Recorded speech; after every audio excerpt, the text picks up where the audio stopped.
Hello and welcome to the Battling Barrow, and today we're going to look at that time that White Dwarf gave away a free Christmas themed game in the magazine. Before we look at the actual game, I thought we'd just have a real quick look at this issue, because for younger viewers, you might not know that back in the day, White Dwarf didn't just cover Games Workshop games. They did a whole range of games, just general tabletop games. So here we've got something about Advanced D&D in here. So I thought we'd have a quick look. And obviously they're going to advertise their own games in here. Cool. Still two. Yeah, this is when Ian Livingstone was still editor-in-chief. So yeah, over here it covers sort of a Doctor 2 role-playing game, Pendragon, Rabbit Rampage, whatever that is. The book reviews. There's some free talisman bits and pieces in here, which are pretty good. The Julian Crown expansion. That's for first edition. Some adverts. You know, it was largely black and white. We had the excellent Front the Barbarian comic. Here is a thrilling AD&D scenario for 6 to 8 characters, levels 7 to 10. Largely black and white, the occasional splash of colour here and there. Nothing too fancy. But yeah, so back in the day, yeah, for me, here's what we want to get to. White Dwarf was better back in the day, I know, because of that, because it covers all different ranges of games, adverts with different miniature companies, way more useful for me than what the current one is, which I don't buy anymore because it's just pointless. I really wish a magazine would come out like this again, just a fantasy tabletop gaming magazine that covers a whole range of games, and not just companies but also games. Like this would do war games, RPGs, all in one, so that's great. But for now, let's get on to our game at hand. Sleigh Wars. So this came in, had 2 pages of instructions and background, and the middle section was the board.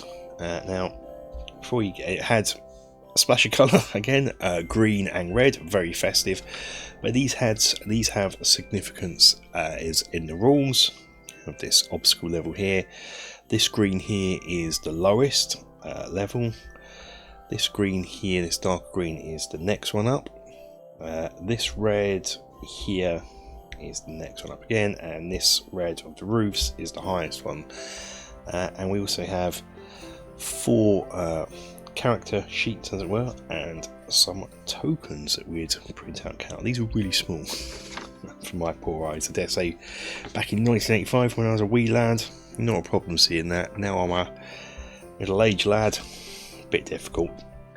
Yeah, so Sleigh Wars, Merry Xmas Mayhem in a 2 to 4 player board game from Chris Elliott and Richard Edwards. Mummy, if there really is a Santa Claus and he always brings people the presents they want most, how come I get landed with the schlock like this every Christmas? Ever wondered why? Well, the answer is that it became obvious long ago that there was no way that Santa could cope with the increasing volume of deliveries, and so the powers that be advertised for additional franchise holders, and as a result there are now 4 Santas rather than 1. The trouble is, they all have different ideas of what the job involves, and the right presents for the right people. Yes, that's going to set the tone. That's the background to the story. And if you are in any doubt this was made in the 80s, the next bit will just clarify that, or I should say the 80s in the UK as well. That is very important, 80s UK. So what we have here, it's a game for 2 to 4 players, and you each take the role of one of the Santa Clauses. The original, Anti-Claus, General Nicholas B. Claus III Jr., and the ongoing spirit of Christmas where it's at this moment in time, Claus. So yeah, Santa Claus. He is a jolly, fun-loving benefactor of mankind, likes Vera Lynn, Max Bygraves, Des O'Connor, Doris Day movies, and giving people heartwarming presents. And if that doesn't scream 80s, nothing else will. Anti-Claus. Mean, vicious, rotten and depraved. Gives people Virulin, Max Bygraves and Des O'Connor records. Like we said, mean, vicious, rotten and depraved. Yes, so how do we play this then? Okay, the game can be played between 2, 3 or 4 players. 4 players are the best. Each takes part of one of the 4 centres and has 6 presents to deliver. And if we go back over here, you can see each centre, it gets listed different presents. So for the main centre, it's a doll and train set, a Teddy and Blue Peter angle. Again, really 80s, hitting the 80s there. Slippers and perfume, and return tickets to Miami. Harrod's hamper, a Club 8090 Christmas break ticket, and so down here, and each one has slightly different presents. I won't go read them all. For each present, and so then you get points. For each present, there are 6 houses on the board, and let's go over that first. We have 6 houses here with families. We have the Frogarts, Janet and John. Again, that is a very 80s reference. I'm sure Terry Wogan used to do something with Janet and John. Tiny Tim, Christmas. Steve and Susie Jackson. Steve and Glenda Jackson, and B.A. Humbug. And we can see here it will go over the households, who they are. So let's pick someone at random. Yeah, Steve and Susie Jackson, 2 young Americans celebrating Christmas in the traditional Californian way, having a jacuzzi party with friends. Is that true, California? Expected presents: return tickets to Miami, American Express, rejection slip, DIY cruise missile, and the domestic robot. Whereas Steve and Glenda Jackson are Mr. and Mrs. Average, who have denied there is anything worth watching on the TV and asleep in bed with a cup of cocoa inside them. Expected presents, slipper and perfume, yada yada. So for scoring, you get for each present delivered to the right house, a player gets 2 points. For each one delivered to the wrong house, you get 1 point. And you can only one present can be delivered to each house by the same player, and each present undelivered at the end of the game scores -1. So this is where the mayhem comes in, because it's like asymmetric. Your tactics can be do it properly and slowly but surely deliver each of your 6 presents to the 6 houses, getting you 2 points each. And the game will end once one of the centres has delivered all your presents. Now, another tactic could be just get around the board as quick as possible, dump in all your presents so that you trigger the game ends first, not getting that -1 penalty. I mean, the top score you'll get for this is only 6 points. But someone could be painstakingly going around, but because they've got a load of presents left, they get the -1 and you can still win that way. So yeah, it sounds like quite a fun game. You will also need 2 6-sided dice and pencil to play. It goes over the components next. So let's go.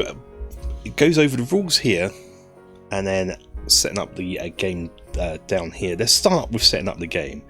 So each sleigh starts the game in one of the 4 starting locations marked on the map. Only one sleigh can start from each location. If 3D movement is being used, it's an optional thing here. It is assumed to be travelling at a height of 3 hexes. Starting speed of all sleighs is 3 hexes.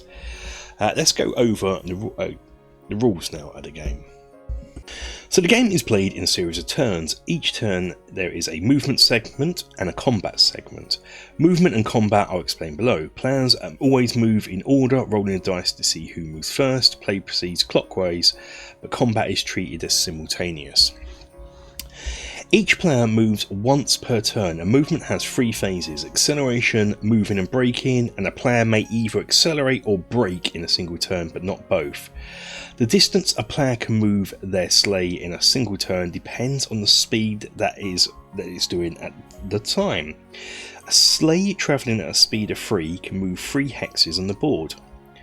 Players must move their full movement entitlement each turn. Acceleration affects movement in the current turn. For examples, Anti-Claus player is doing a leisurely 2 hexes when it is his turn to move, and opts to accelerate to 5 hexes this turn. When he moves his counter, it moves 5 hexes rather than 2. The ongoing spirit, however, travelling at 2 hexes at the beginning of the turn of his move, decides to come to a halt and breaks by 2. He will still have to move his token 2 hexes this turn, but next turn he will come to a complete standstill unless he opts to accelerate. Current speed is recorded on the movement chart using one of the markers. A player choosing to accelerate will move their marker along the track and then move the appropriate distance on the board. A player electing to brake will move on the board and then move the marker on the track. Sleighs can accelerate by up to 3 speed in a turn and then brake up to 2 speed without penalty. A player wishing to brake by more than 2 speed in any turn must roll a number greater than the movement they are braking on a 6-sided dice, and then regain control of the sleigh. For example, General Claus slams on the anchors in a desperate attempt to land and deliver a present. Trying to brake from 4 hexes to a standstill in a single turn, he will have to roll over a 4. This is a 5 or 6 on a 6-sided die. Any player failing to regain control of their sleigh must roll on the crash table to find out what has happened to it. That is down here, and this is what it looks like. You roll 1d6 and add the current speed. So there we go. And different nasty things will happen to you. During the movement phase on their turn, players can manoeuvre their sleighs as they wish within their total movement, unless this involves making a right angle or greater in one turn in 1 hex. If a sleigh is turned through more than 90 degrees in a single hex, the player must roll over their current speed on a single 6-sided die. Failure means another look at the crash table. Any player trying to break more than 2 hexes in a turn and turning 90 degrees must roll twice. To deliver the presents to a house, a player must have their sleigh stationary on the roof of a house at the beginning of the turn and makes no other action that turn. The counter representing the present is delivered and can be left at the house.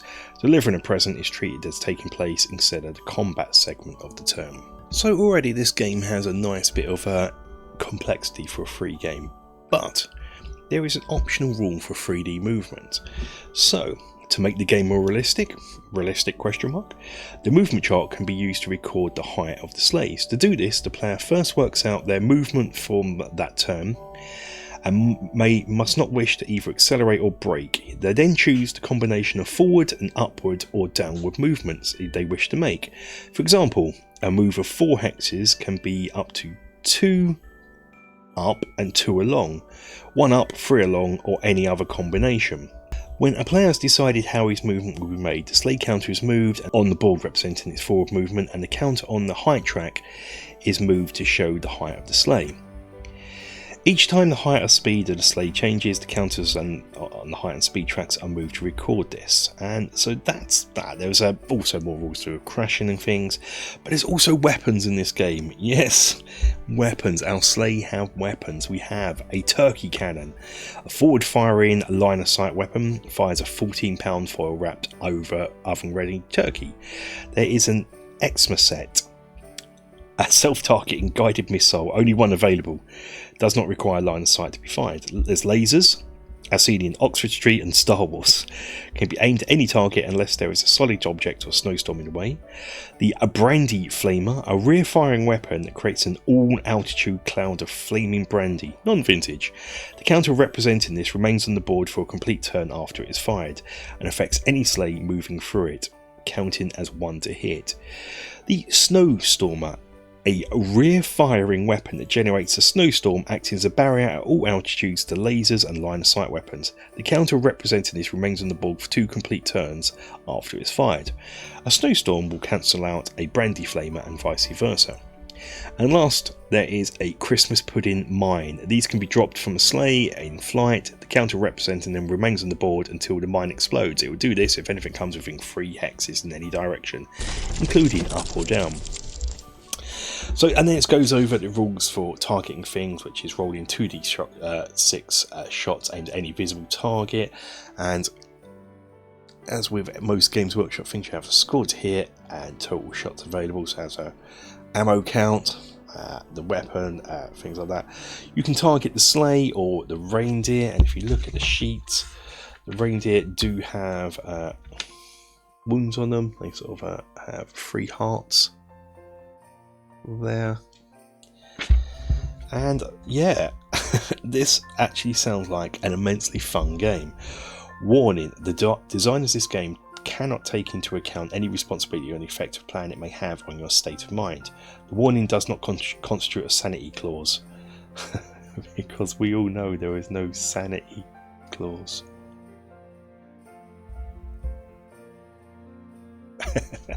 Brilliant. Anyway, it's a bit too late for next year. I may actually reproduce this, scan it and reproduce it so I don't have to ruin my magazine, and I might cut out and we might play it on the channel. Let me know if that's something you'd be interested in seeing, and then yeah, we might have a game of this next Christmas season. But yeah, that is the time that White Dwarf gave away a free Christmas themed game. And that is it for this video, guys. Thank you for watching. Until the next video, stay safe, take care, bye bye.